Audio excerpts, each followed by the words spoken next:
प्रयासर बयन सम्मानर अर्जन खेमराज सुंद्रियाल पद्मश्री 2026। अगणित लोकंकर आशा एवं जीविकार मार्गदर्शक खेमराज सुंद्रियाल जहाँ को स्नेहवशत गुरुजी कहा जाए।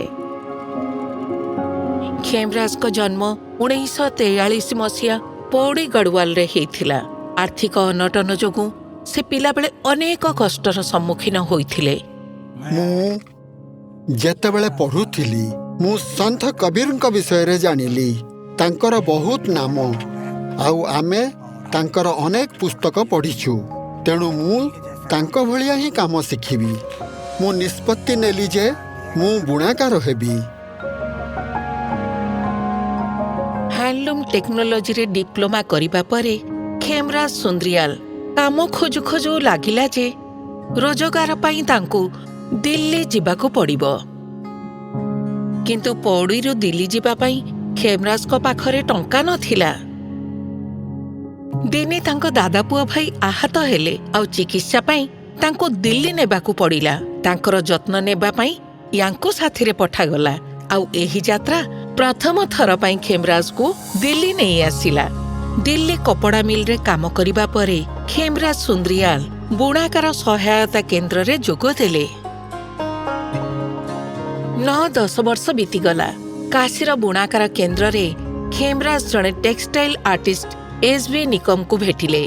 तांको प्रतिभा को चिन्हि पारी से केन्द्र रु फेरिबा परे कलाकार मानक पई टैपेस्ट्री तयारी करिबा को परामर्श देले। से मोते लुमो किनिबा पई 175 टंका देले। एही समय रे खेमराज सुंद्रियाल बुणाकार सेवा केन्द्रर पानीपत शाखा को आसीगले। आउ अति शीघ्र से देशर अनेक प्रसिद्ध कलाकारंक पई टैपेस्ट्री बुणा आरंभ कले।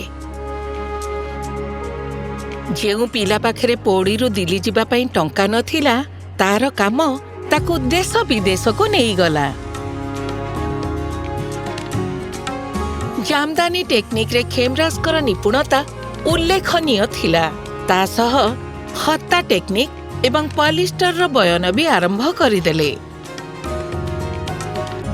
निजर एही निष्ठा द्वारा से पानीपत्र दरी आउ खेस को पुणी थरे प्रसिद्ध करिदेले।